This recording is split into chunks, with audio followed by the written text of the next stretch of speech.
Mesdames, bonsoir. Messieurs, bonsoir et merci de nous retrouver sur Canal 2 International pour le 19h50. D'abord, les titres.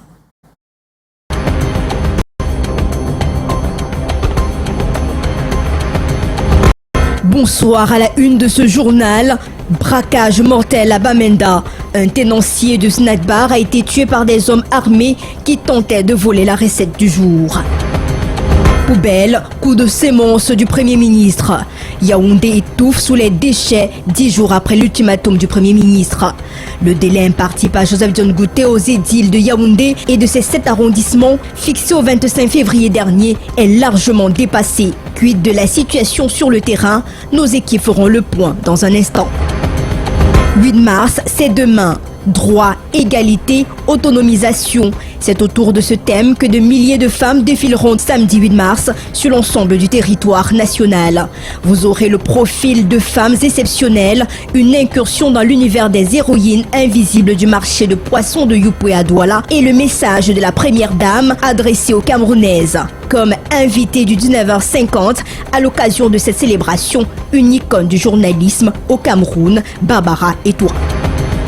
Samuel Eto'o-Fils, réhabilité par le TAS. Le président de la Fédération camerounaise de football peut désormais se présenter à l'élection des membres du comité exécutif de la Confédération africaine de football. Mesdames, Messieurs, bienvenue au 19h50.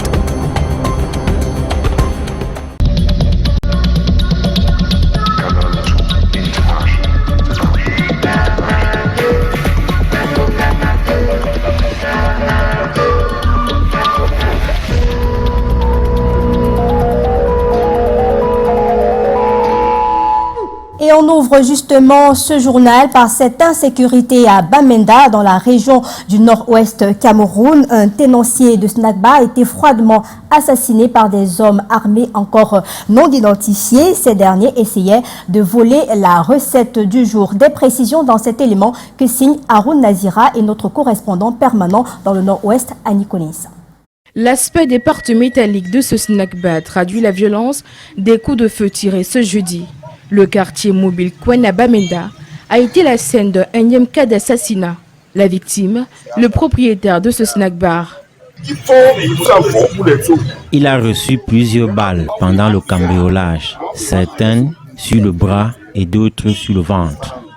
Tout est parti d'une tentative de cambriolage.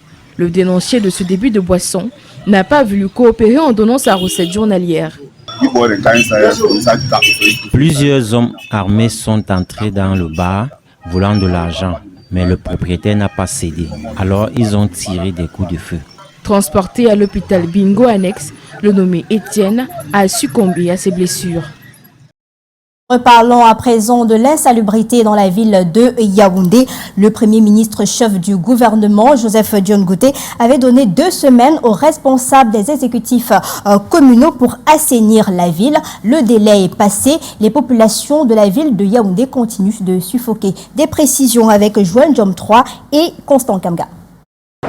Yaoundé, décharge géante à ciel ouvert, une image pas du tout imaginaire qui se matérialise dans les faits dans plusieurs quartiers, comme ici à Olezoa, dans l'arrondissement de Yaoundé 3e. Les ordures règnent en maître, des semaines, voire des mois, qu'on étouffe. Ce phénomène de poubelle vraiment nous dérange ici parce que cette poubelle dégage des odeurs nauséabondes. Ça a fait peut-être 1 mois là, cette poubelle que vous voyez. Nous sommes quand même dépassés. Parce que parfois même la pluie emporte ça, tu vois, toute la route, c'est ça. Bon. À Etoudi, dans le 1er arrondissement, la situation est telle que les commerçants désarmés ont sympathisé avec l'envahisseur. On ramasse la poubelle, c'est avec les mains pour aller vider encore là-bas. Ça arrive jusqu'à là-bas. Souvent ça prend ici là jusqu'à traverser même la route. On a les fourches ici là, que nous on traverse la poubelle avec. Après l'instruction du Premier ministre aux magistrats municipaux de fournir un plan d'urgence d'assainissement, le constat est là. La capitale affiche le même visage hideux, aux antipodes de refléter le prestige des institutions qui y sont implantées. Incompréhensible situation. Les gens qui sont chargés de ça, ou ils ne sont pas là, ou on ne sait pas, bon, c'est que vraiment, il manque vraiment les mots. Nous veillons à ce que le tas qui est là reste à ce niveau. En termes de chiffres, de l'avis des responsables de l'entreprise historique en charge de l'assainissement, Yaoundé, c'est environ 3 000 tonnes d'ordures produites chaque jour, 20 000 tonnes de déchets en plus chaque année. Et selon la Banque mondiale, rendre Yaoundé propre nécessite la mobilisation de 16 milliards de francs CFA. Sur le terrain, les agents tentent de combattre les montagnes d'ordures, mais cela fait 1 an que les contrats des entreprises n'ont pas été renouvelés. La source des démotivations. Vivement que des mesures soient prises. Et puis en politique, Paul Atangandi a mis en garde les hommes politiques. Il a qualifié d'hommes politiques véreux. C'était au cours d'une conférence de presse le 4 mars dernier dans la ville de Yaoundé, tout en précisant que l'ordre sera maintenu partout sans la moindre complaisance. Et quelques jours plus tard, cette sortie a fait réagir de nombreux hommes politiques en bonne ligne, en bonne place. L'honorable Jean-Michel Nitue qui s'est dit indigné par ces propos tenus par le ministre de l'administration territoriale. Des précisions dans cet élément signé de David Sonjo, Michael Tibkio. Dans sa déclaration, Jean-Michel Nitue enfile sa casquette de président du Front pour le changement du Cameroun. Il se dit profondément choqué par ce qu'il qualifie de provocation grossière du ministre de l'administration territoriale.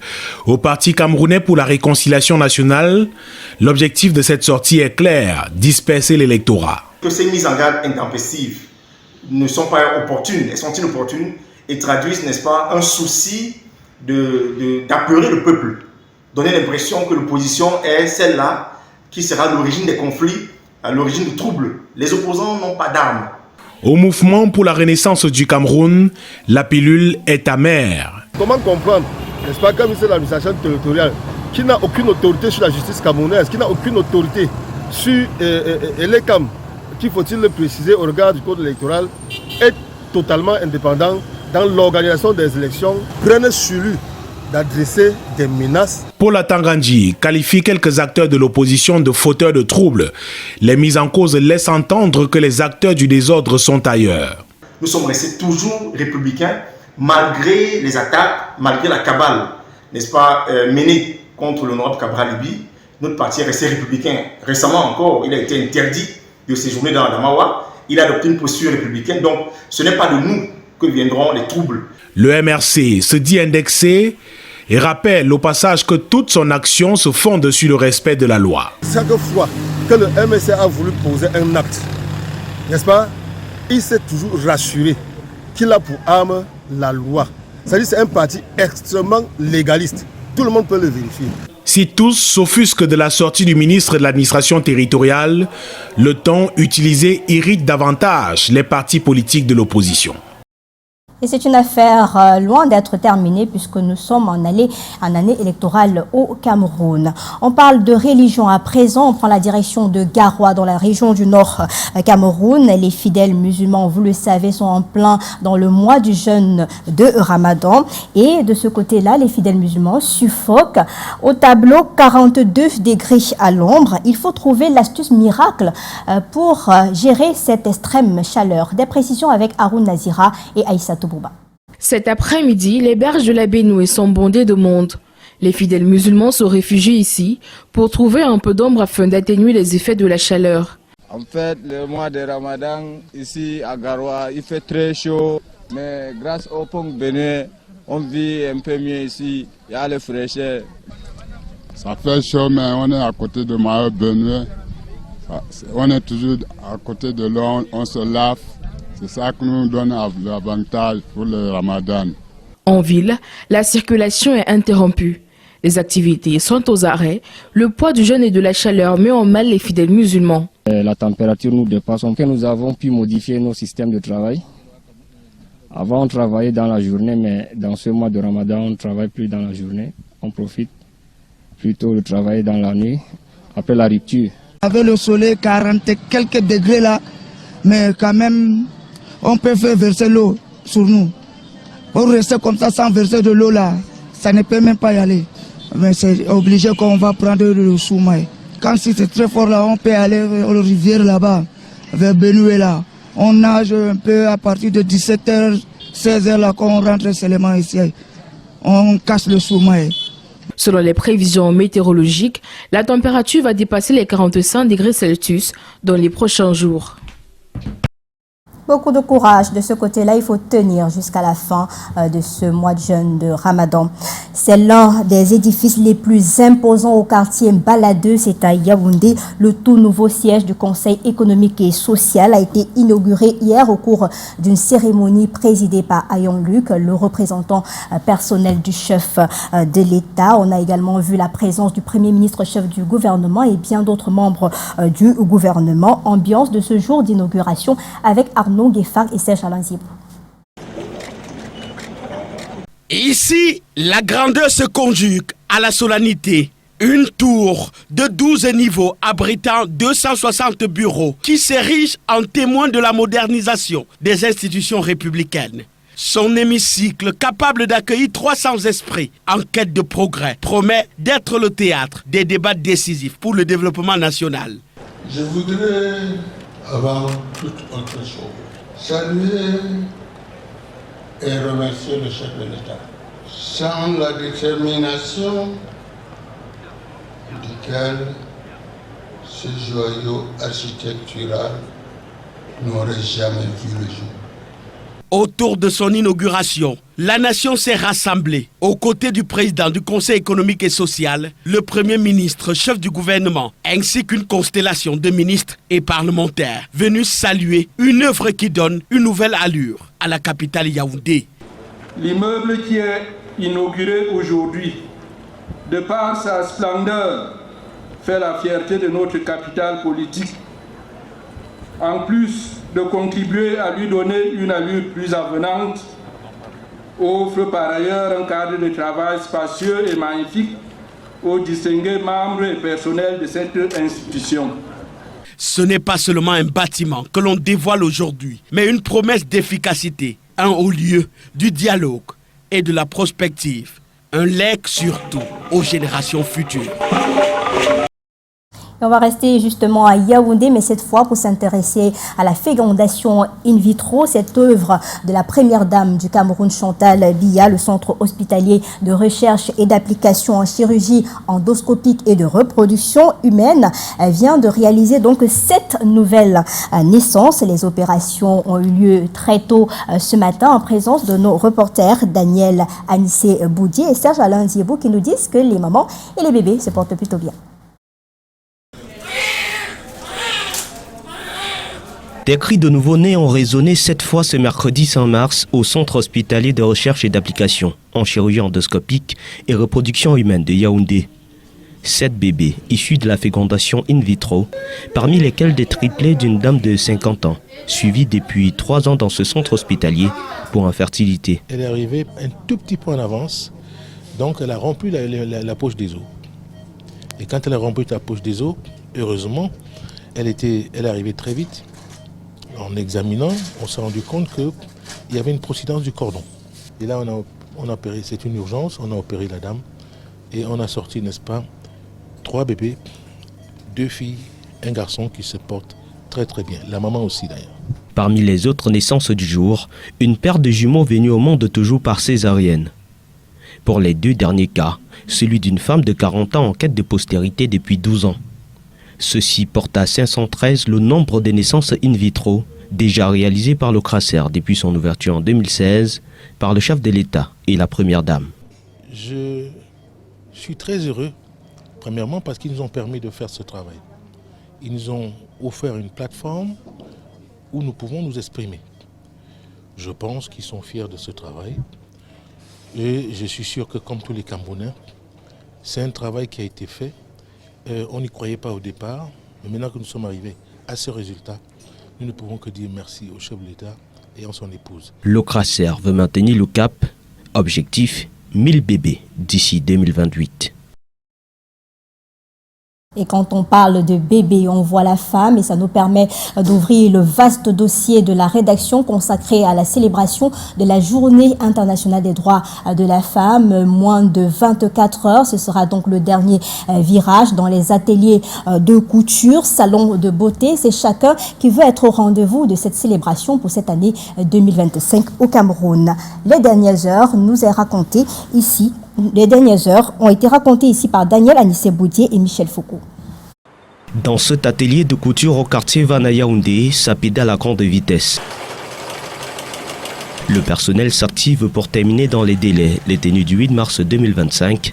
La fête n'est qu'une question d'heure à présent, tandis que les commandes sont loin d'être prêtes. Il y a tellement de pression. Vous voyez dehors, là, il y a une dame qui est assise, elle est revenue réclamer son vêtement. Eh bien, ça ce soir, ils sont prêts à dormir même à la télé pour travailler, pour satisfaire tout le monde. Je suis venue récupérer ma robe. Elle travaille bien. Au quartier Baladue, dans le 1er arrondissement, ça transpire également à grosses gouttes. L'électricité ne facilite cependant pas la tâche à ces couturières qui ont encore des dizaines de modèles à réaliser. Ça fait depuis, ou c'est 3 jours aujourd'hui, le courant nous dérange en Baladue. J'ai peut-être 15 pains à livrer pour demain seulement. Nous sommes là, voilà les tenues inachevées, en espérant que ça va revenir d'un moment à l'autre puis qu'on puisse finir et livrer à temps. Dans les salons de coiffure aussi, l'on ne se range pas les pouces, tout comme dans les espaces pour manicure et pédicure. Je dois être belle demain, vous voyez, je suis en train de faire mon yanga, donc demain là, ça va faire fort. Je suis venue me faire belle par rapport au 8 mars. Demain, on va s'amuser. Ça doit aller très vite. Et tout se déroule très bien. Les femmes se forment belles et il n'y a pas de plainte. Du moins de mon côté. De notre côté ici, il n'y a pas de plainte. Toutes les femmes sont heureuses et elles sont satisfaites. Aujourd'hui, comme chaque année, l'engouement des femmes pour la journée du 8 mars reste le même.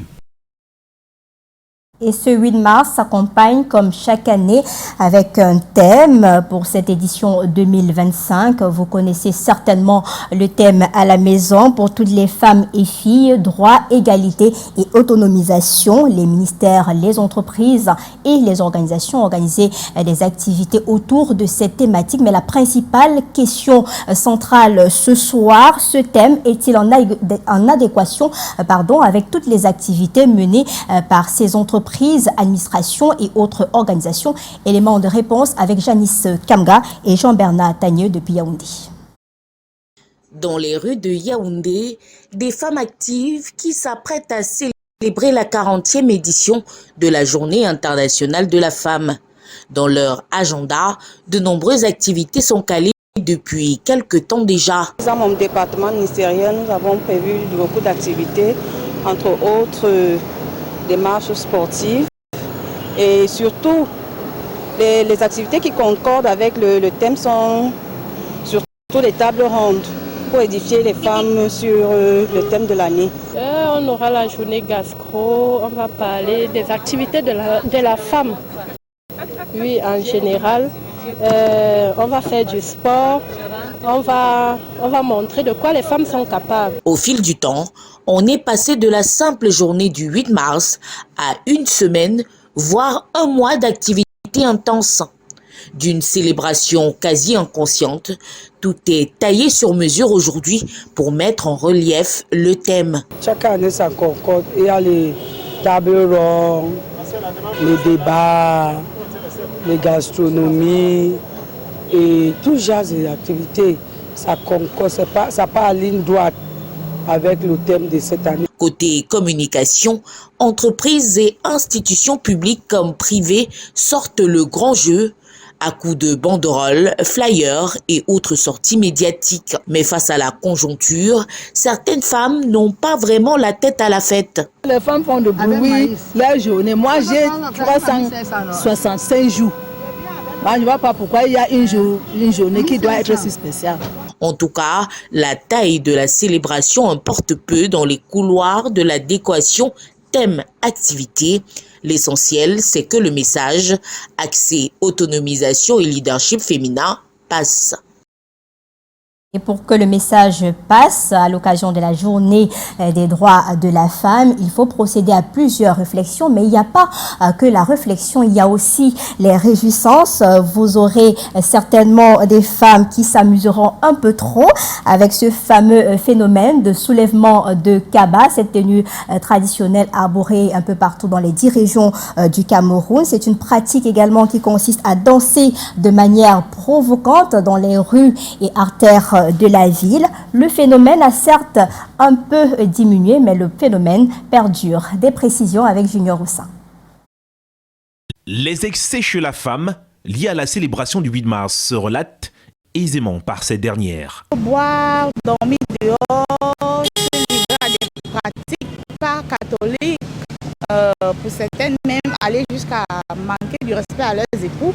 Le 8 mars, certaines femmes prennent ça comme un règlement de compte à leur époux et ce n'est pas toujours intéressant. C'est-à-dire, par exemple, elles ont demandé le pain, le monsieur n'a pas donné, ou bien elles veulent sortir avec les copines, le monsieur refuse. Elles laissent les enfants à la merci pour aller fêter. Et puis elles se lancent dans les boissons, elles boivent exagérément, elles se retrouvent dans les rigoles le lendemain et ça crée parfois même des divorces dans des couples. Des excès parfois à bafouer la dignité de la femme. Aujourd'hui, le 8 mars, c'est aussi le Kaba. Et certaines le soulèvent brandissant leur nudité aux yeux du monde. Un phénomène de monde plus ou moins compris. Donc celle-là qui soulève le Kaba, c'est parce qu'elle trouve du plaisir à soulever le Kaba. Peut-être ça l'aide à oublier certains stress qu'elle vit au quotidien. Il y a beaucoup de pression et les femmes se trouvent trop stressées. De temps en temps, elles ont besoin de déstresser. Je ne trouve pas ça commode. C'est irrespectueux pour les femmes. Pour les défenseurs des droits des femmes, le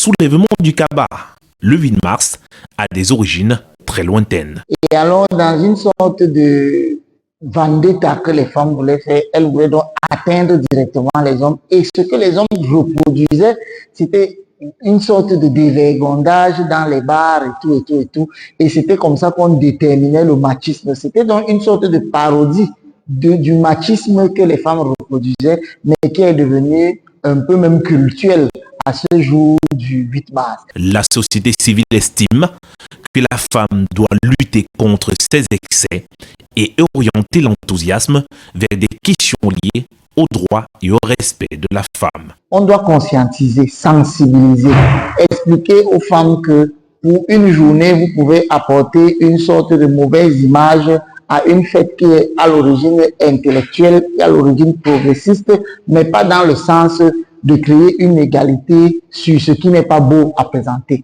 Si on veut avoir les mêmes droits que les hommes, on n'est pas absolument obligé d'avoir les mêmes erreurs que les hommes. Il faut également le dire, le Kaba a pris une place si importante qu'il est considéré par certaines femmes comme une sorte de violence faite aux femmes. C'est une violence déjà même le Kaba qu'on fait à la femme.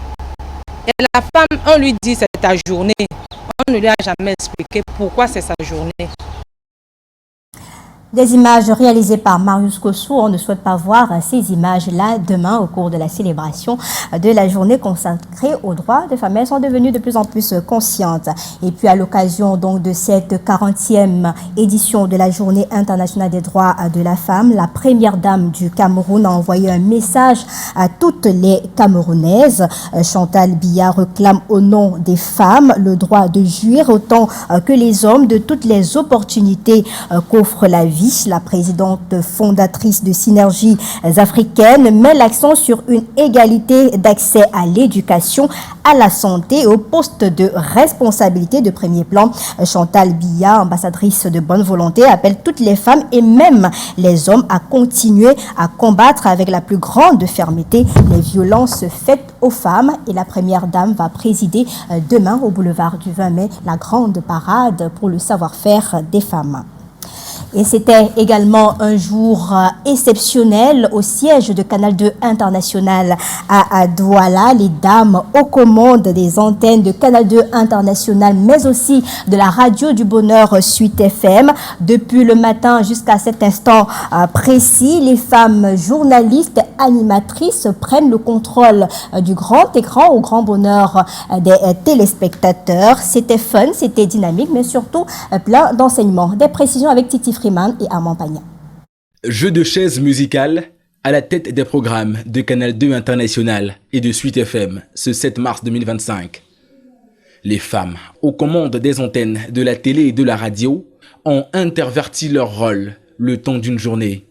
Si les journalistes Morindi et Delphine Fonkoutene ont réveillé en douceur les téléspectateurs dans Canal Matin, les chroniqueuses du programme Nous chez vous, Christabel Ayouni et Ufeya Kwemo, ont assuré le show entre 10h et 12h. Ceci avant que Patricia Lorna aussi ne troque sa casquette d'animatrice pour celle de journaliste à la présentation du Trésor, aux côtés de Béatrice Ngamo, venue de Yaoundé. On a appris, on note que le journalisme, c'est vraiment différent de l'animation et on s'en sent gagnante, oui, nous les femmes, gagnante et surtout riche en expérience. Et maintenant que les compliments viennent de partout, on peut se dire, voilà, pourquoi pas. Au début, il y avait une pression quand même et la pression tombait au fur et à mesure que l'édition se déroulait. Donc c'était une expérience particulière en fait, particulière. Je dirais merci au top management parce que c'est important d'impulser une nouvelle dynamique en faisant rôder un tout petit peu le personnel. En début de soirée, sur le plateau de C'est comment, la présentatrice phare du programme, la rétro, Monique Naoussi, s'est découverte des arts de cowgirl en compagnie de ses chroniqueuses choc, Monica, Elisabeth Ngoum, Aline Fomété et Inès Daniel Ondouambala. En nous sommeille tellement de talents. Il faudrait qu'on donne l'opportunité à tout un chacun de se lâcher. Et quand on te donne l'opportunité, c'est là où tu découvres véritablement ton véritable potentiel. Et je pense que c'était le cas ce soir. On s'est vraiment lâché, on s'est amusé, on a eu le temps de faire ça. Et c'était vraiment magnifique. Habituée du sport, Patricia Keyi a vite trouvé ses marques sur le terrain du débrief de l'actualité sportive. Tout comme Lille Piedjou, à la présentation magistrale du 19h50, coachée par la doyenne du journalisme, Barbara Etoa. Il y a quand même la pression naturelle de quand on veut bien faire et quand on veut s'assurer de maintenir intacte la tribune de quelqu'un comme Mathieu Fangois, donc qui nous permet d'être là quelques instants. On n'a juste pas envie de baisser le niveau, mais de le maintenir, sinon le mettre plus haut, pourquoi pas.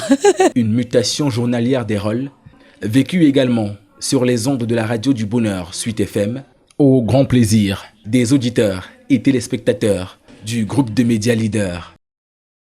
Rassurez-vous, c'est pas évident de quitter d'un point A pour un point B. Mais on avait besoin de l'œil vigilant d'une icône du journalisme qu'on ne présente plus, une présentatrice également vedette des journaux télévisés à la télévision nationale, si vous le permettez, Barbara Etoa, que vous connaissez et certainement de la rédaction. Elle était rédactrice du jour depuis ce matin. Elle a coordonné le 13h, mais aussi ce 19h50. On prend ces impressions dans cet élément que signent Titi Freeman et Armand Pagna.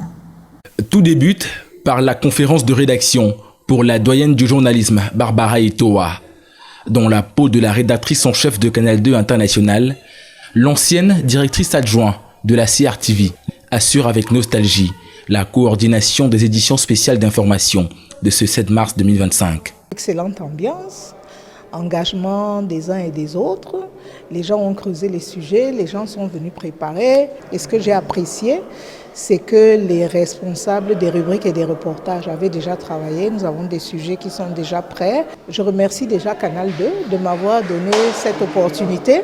J'ai pu me replonger dans l'ambiance d'une rédaction. J'ai retrouvé les codes, j'ai retrouvé l'ambiance. Et les salles de rédaction, pour moi, c'est les meilleurs endroits. Au courant de la journée, la journaliste retraitée partage avec plaisir sa riche expérience. Vous savez, la rédaction, c'est un engrenage, ça roule. Donc depuis ce matin, on n'a même pas le temps de se sentir fatigué. On cherche des informations, on complète des éléments, on bouge un peu l'agenda, donc voilà. Je crois que les réactions par rapport aux 13 heures étaient positives. Et ce qui se passe, c'est qu'il faut essayer de faire mieux encore. Un moment rempli d'enseignements pour l'ensemble de la rédaction de la chaîne verte.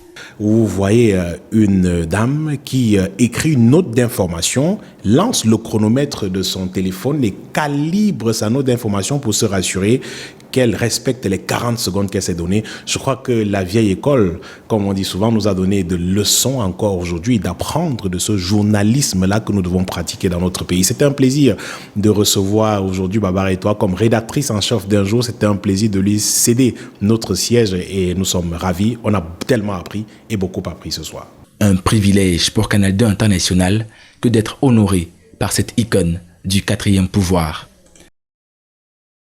Et depuis 1979, Barbara et toi travaillent avec les ministères en charge de la promotion de la femme et de la famille au Cameroun. Et puis, un petit cours d'histoire ce soir. Le saviez-vous, 2025 marque donc les 50 années de la condition féminine dans les gouvernements du Cameroun. Des noces d'or qui débutent en 1975 avec Delphine Tsanga comme ministre des Affaires sociales.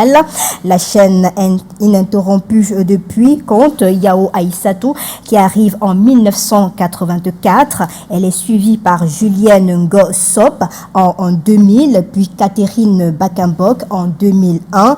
Suzanne Bombach succédera en 2004, puis arrivera Marie-Thérèse Abena-Ondoa en 2009. De ces Amazones, Suzanne Bombach, Delphine Tsanga et Julienne Ngossom ne sont plus de ce monde. Une pensée pour ces grandes dames qui ont marqué cet univers. Aujourd'hui, nous avons donc une pensée pour ces héroïnes disparues après avoir fait leur part. Quant aux autres, bravo, elles continuent le bon travail. Et je vais vous trahir un petit secret, cette note a été rédigée par notre invitée de ce jour, Barbara Itoa. Bonsoir. Bonsoir Lille. Vous êtes une icône du journalisme qu'on ne présente plus, ancien visage de la télévision nationale. Vous avez présenté pendant plusieurs années les journaux télévisés. Ça vous fait quoi de revenir dans une maison de médias plusieurs années après? Eh bien, je dois vous avouer que j'avais le cœur qui battait et qui continue de battre. Vous savez, quand on vous passe l'antenne, quelles que soient les conditions, vous êtes toujours... Voilà. Mais bon, ça va. Je vais juste faire un rectificatif, là. Directeur adjoint de... J'étais directeur adjoint de la production TV. Voilà, c'était mon dernier poste à la CRTV. L'institutionnel, le multinational OMS. Voilà, donc j'étais directeur adjoint de la production TV à CRTV Mbala 2 et avec le grade d'éditorialiste. Est-ce que votre punk vous manque? Ah oui, absolument. Vous avez été donc choisie par le top management de Canal 2 International, Madame Colette Chatu, la directrice des opérations, et le directeur de l'information, comme le rédacteur en chef du jour depuis ce matin. Il faut dire que vous étiez très à l'heure pour la conférence de rédaction. Pourquoi est-ce que vous avez accepté de venir vous prêter à ce jeu à Canal 2? C'est très simple, hein. C'est l'argumentaire du directeur de l'information qui a emporté mon assentiment.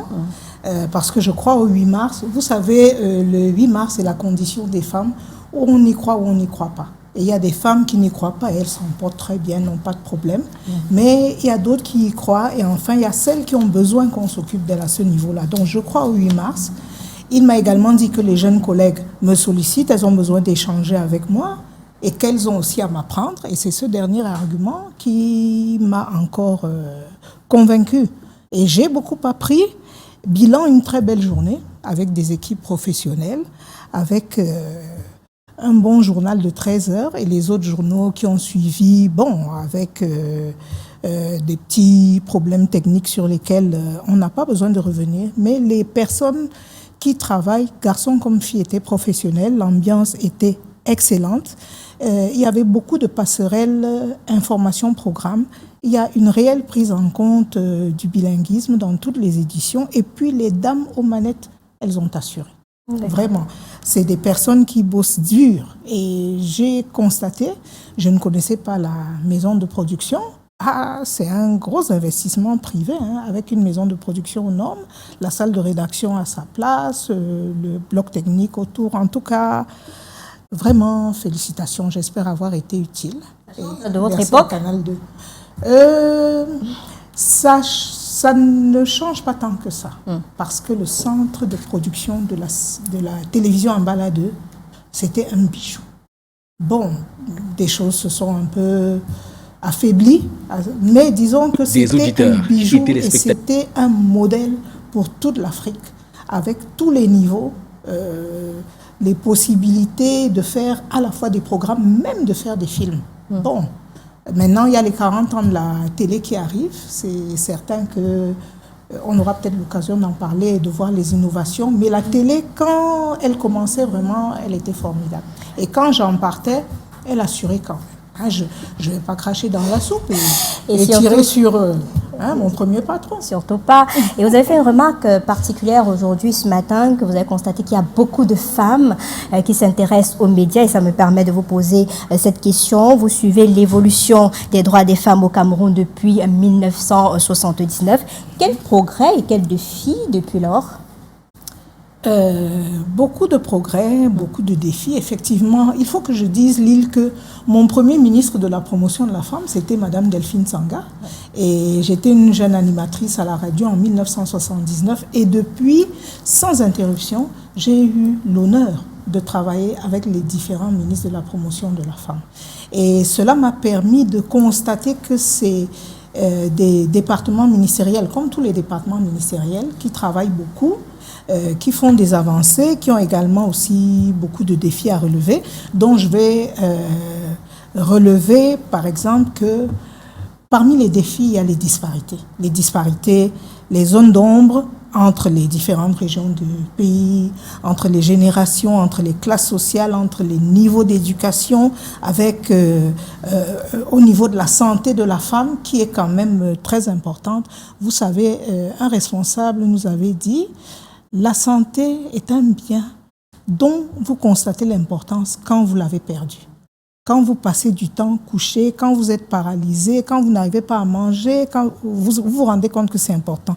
Et la santé de la femme va avec sa sécurité.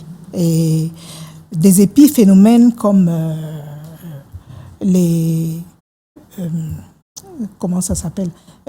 épiphénomènes, effectivement, comme les féminicides, n'ont pas lieu d'être. Il faut qu'on travaille pour ça. A contrario, les importants progrès qui ont été accomplis, on ne peut pas faire l'impasse dessus.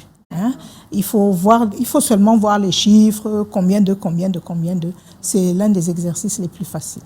Et toi, merci d'avoir accepté d'être l'invité de ce journal, le 19h50, mais surtout d'être le rédacteur en chef du jour. Mais je vais faire un exercice qui n'était pas prévu, puisqu'elle a commandé un papier ce jour. Je vous laisse annoncer le prochain papier concernant donc ces héroïnes du marché de Youpoué. Vous introduisez le papier et puis on se reparle juste après. Je savais bien qu'il y aurait un piège de Lille.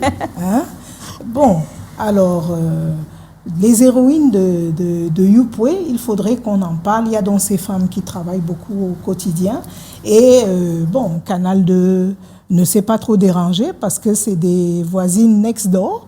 Et ce reportage est très intéressant parce que l'on se rend compte que dans le marché du poisson, les femmes ne sont pas en reste et elles racontent leur journée.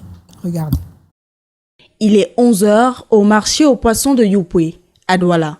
Les commerçants attirent par le marketing de rue. Mais pour Marie-Blandine, la journée s'achève. Elle se lève chaque jour avant le lever du soleil pour remplir cette cuvette de poissons. Il faut se réveiller très tôt. On arrive ici à 3h, 4h du matin pour avoir le bon poisson. Donc pour le moment, on vit la pénurie du poisson. Il faut être physiquement prête, il faut être mentalement prête. Un challenge relevé par plusieurs autres femmes du marché de Youpoué. La rareté du poisson oblige. Et il faut allier ménage et activité commerciale. Avant de quitter, il y a les enfants qu'après ils peuvent préparer. Aujourd'hui, les femmes, les hommes ont besoin du soutien des femmes. Et de ce fait, moi je soutiens mon mari. Oui, je ne suis pas sortie seule, nous avons beaucoup d'enfants. Et il faut payer l'école, d'autres sont à l'université, dans les collèges privés. On se obligé de nous battre comme ça pour qu'on essaie de nous se mettre ensemble pour joindre les deux bouts. Sur ces comptoirs de fortune, elles trouvent leur gagne-pain. Mais avant, il faut faire face aux difficultés liées à l'approvisionnement et à l'écoulement de leurs marchandises. On a encore les marchandises. Ceux qui ont fini de vendre sont rentrés. Mais aux environs de 12 heures, on peut rentrer. C'est parce que nos poissons n'aiment pas la chaleur. On ne gagne pas tous les jours. Parfois on gagne. Comme moi là, ça fait 2 jours, je n'ai encore rien gagné. Mais ça ne va pas m'empêcher de venir. Moi, je ne peux même pas sortir très tôt parce que j'habite loin. Et de ce fait, je ne peux pas sortir ce soir parfois à 6 heures parce que j'ai peur des agressions. Parfois, en arrivant au marché, je trouve qu'on a acheté les meilleurs poissons. Je suis obligé de racoler seulement. D'autres trouvent également leur compte dans la vente à la braise. On arrive ici, là, le temps d'arranger, de faire les condiments, c'est prêt. 10 heures, c'est déjà prêt. Le soir, je rentre, quand j'ai à préparer, je prépare.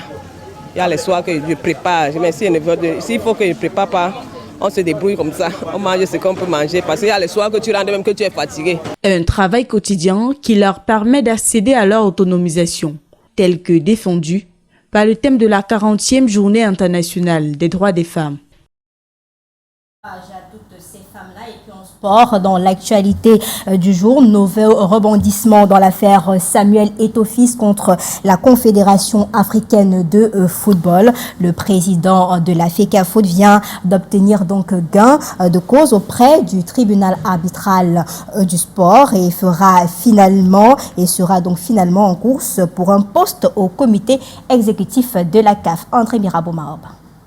Samuel Eto'o a de quoi invoquer son défunt papa sur sa page Facebook. Son honneur vient d'être lavé à quelques heures de son 44e anniversaire. Le président de la Fédération camerounaise de football sera finalement en lice pour postuler comme membre du comité exécutif de la Confédération africaine de football. Recalé les 24 et 25 janvier dernier par la sous-commission d'examen de la commission de gouvernance de la CAF, et respectivement le COMEX de l'instance continentale, l'ex-capitaine des Lions indomptables vient d'être réhabilité par le tribunal arbitral du sport. L'instance basée en Suisse ordonne à la CAF de verser à Samuel Eto'o et à la FECAFOOT un montant global de 8 000 francs suisses, soit environ 5 500 000 francs CFA, comme frais d'avocat. L'Assemblée générale extraordinaire et élective de la Confédération africaine de football est prévue mercredi prochain 12 mars au Caire en Égypte. Samuel Eto'o pourrait être l'unique candidat de la zone UNIFAC.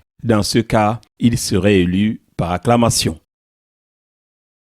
Et dans le plus de l'information de ce 19h50, opportunité d'affaires à Bench Bank Cameroun qui déroule donc le tapis rouge à l'ambassadeur de Turquie au Cameroun après donc sa tournée officielle de prise de contact avec les établissements financiers et autres institutions du pays. Housekeeper Volcan se dit satisfait des offres et services proposés. Regardez. Coopération monétaire et financière à l'échelle mondiale, Bench Bank Cameroun déroule le tapis rouge à l'ambassadeur de Turquie au Cameroun. En visite de travail à l'agence de Douala à Kwa le vendredi 28 février 2025, le diplomate turc a saisi cette occasion pour en savoir davantage sur le fonctionnement de cette institution bancaire. Au bout de 90 minutes d'échanges nourris, il exprime toute sa satisfaction. I came here today to see how we can consider cooperating both as an embassy and in terms of how the Turkish entrepreneurs can cooperate with the Bench Bank, and I'm very happy for the interest that I have received here. I have been given enough insight as to how the bank functions, and looking forward to working with this bank in the years to come. Côté Bench Bank Cameroun, également optimiste quant aux perspectives d'avenir. Il était question aujourd'hui de discuter des opportunités d'affaires entre toute la communauté turque qui s'installe au Cameroun et que nous voyons nombreuses. Et Bench Bank a trouvé le moyen de pouvoir s'avancer comme acteur majeur dans le développement de toute cette communauté turque et principalement aussi les services diplomatiques de la Turquie.